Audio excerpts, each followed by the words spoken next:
So you can hear the actual flakes when you cut into this.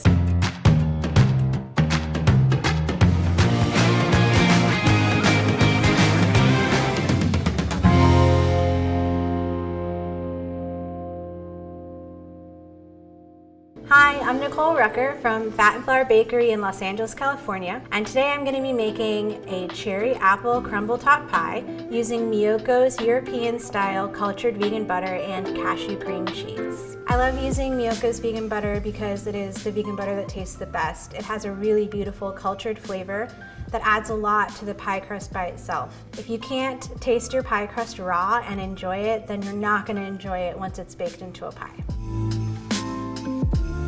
So to start making the pie crust, I'm going to measure out 500 grams of all-purpose flour, or 4 cups, and I'm going to spoon it into this measuring cup and then level it.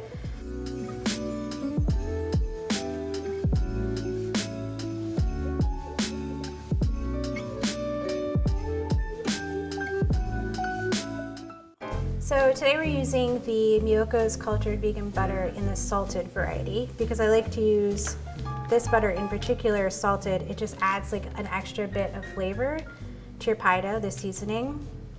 You can use it in the same amount as animal dairy butter. I'm just going to cut it up into a couple of cubes and pop it into this mixer. We need 3 sticks of this butter, so we're going to use 1.5 packages. I'm going to save the last stick for the topping. So this one we're only going to use half of it, so that would be 1 stick. I'm just going to cut it into chunks.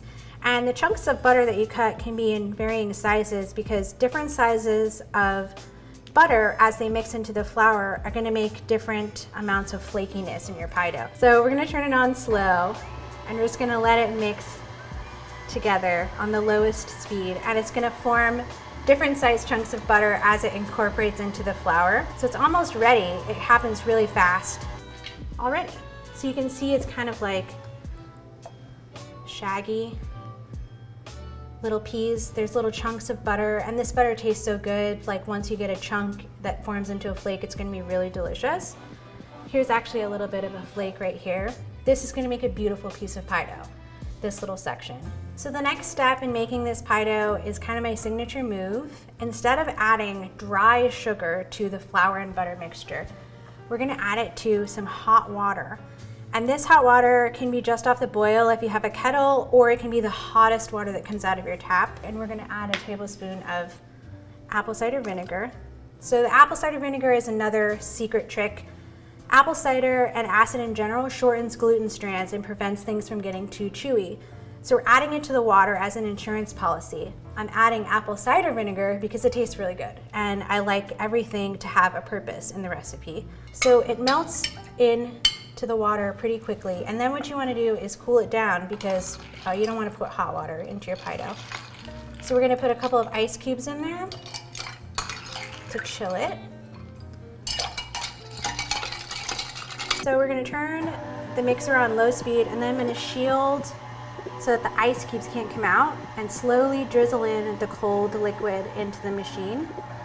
You can hear the machine start to like slow down a little bit because the butter gets colder. So you want to add enough till it just comes together and forms a nice dough. So the dough is ready, it's nice and mixed together. We're going to take it out of the mixer and put it onto the table. And then to make sure it doesn't stick, I'm just going to like put a little bit of extra flour down here while I shape it. And what we're going to do is just form it into kind of like a little oblong shape. And this makes a top and a bottom crust, but today we only need the bottom crust. So we're going to divide it in half. And these are going to get chilled for 2 hours, wrapped in plastic, or you can put them inside a Ziploc until they're nice and cold, and then we're going to roll them out and make a pie. We formed them into 2 little discs. We're going to tightly wrap these in plastic. I like to just fold it and then fold it up on itself. Flip it over.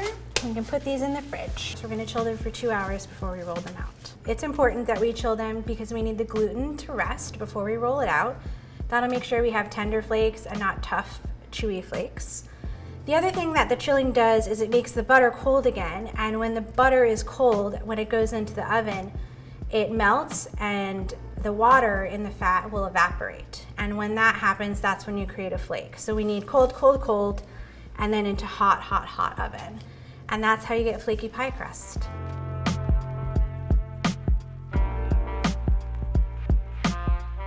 So we're gonna roll and crimp this beautiful pie dough. It's been in the fridge for 2 hours. The dough is nice and tempered, and if you press your finger into it, it makes a dent, which means it's not rock hard.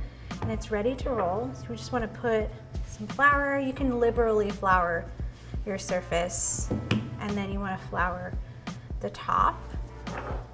And we just roll towards the edge. We just wanna make sure we turn it around in a circle as we roll it the entire time until it's big enough to fit into our pie plate. So there we go, we've got pretty even all around the sides. If you want to, you can cut a perfect circle if that makes you feel better. I don't do that. To transfer, you just roll the pie dough up like that on your rolling pin and you plop it in. Kind of just fit it into place so that it has even hanging all around the edges. Once it's all in there, we're going to crimp it. I roll it up on itself all the way around the edge. So I'm just rolling and rolling kind of like a seam. And so I'm rolling it up. I go all the way around the edge of the pie. And this is a pretty thick crust on the end. Sometimes people say that our pies look like they have a crown on them. And that's because we do this really thick crust around the edge. So basically what I'm doing is after I roll it around on itself all the way around the edge, I kind of just make sure it's like really nice and secure in the pie plate. And then I'm gonna go with my knuckle and my thumb on my left hand. And then you use them to make kind of like a lock-in key. You press your knuckle and your thumb into the edge of the pie plate, and you press your thumb towards your knuckle and your thumb. I can do it with my eyes closed, which is something we do every Thanksgiving. Our blind crimping challenge to see whose is the prettiest. If you can do it with your eyes closed all the way around. And then what I like to do is just make sure that I press into the plate so that we kind of flatten some of it out. And this kind of makes sure that it's anchored into the pie plate so that it doesn't slip over the side when it bakes. So one thing that I like to make sure that my pie crust tastes good, you have to taste the raw dough. You don't want to eat a lot of it because raw flour should not be consumed in large quantities. It tastes so good. The apple cider vinegar and the cultured butter, it's delicious. We're gonna put this into the freezer for at least 15 minutes before we bake. We're gonna make the crumble topping while our pie crust is in the freezer for 15 minutes.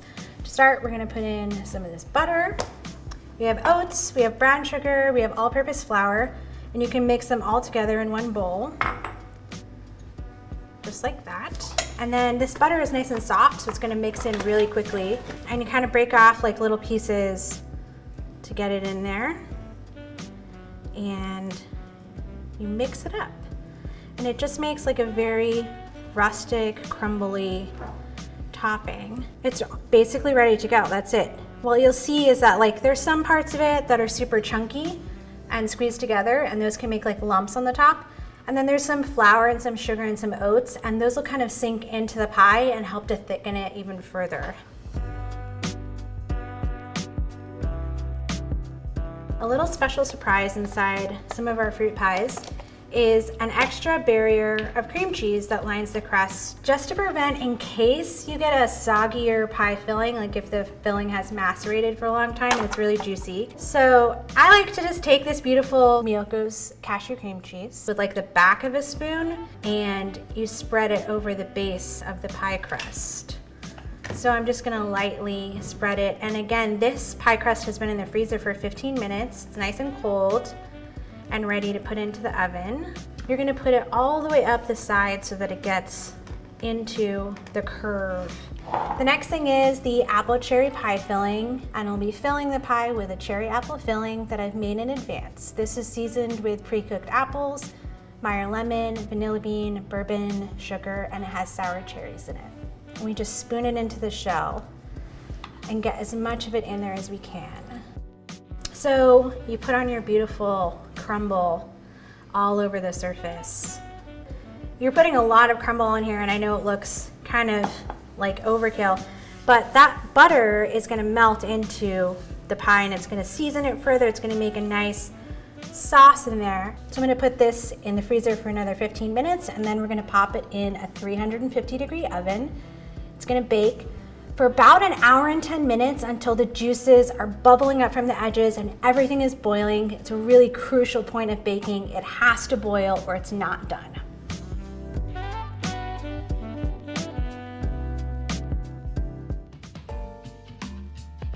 So here's the finished pie. You can see it's boiled from the inside and the juices have overflowed just a little bit, causing some drips. This is how you know that the filling is done, because once it cools, that boiling area of juice sets into set filling. And right here, oh, you can hear the actual flakes when you cut into this.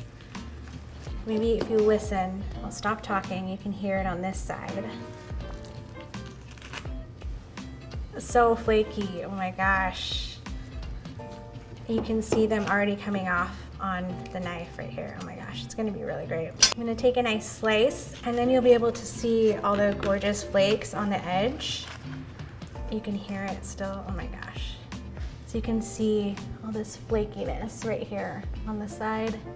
Actually left a little bit of the crust in the bottom of the pan by accident. But it's even better because now you'll be able to see that bottom crust and how beautifully browned it baked, and all of these flakes on the side that are gonna be delicious. Thanks so much for joining me while I made this pie. I hope you have a great holiday. I hope you try this recipe with this beautiful Miyoko's cultured vegan butter. The best part is that I get to taste it today.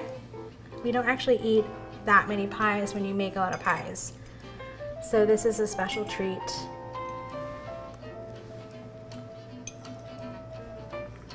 It's a really good pie, if I do say so myself. And you can taste the beautiful salted cultured vegan butter. It's so good. But if I'm being honest, this is actually the part that I want to eat is here in the pan. The flaky part is the best.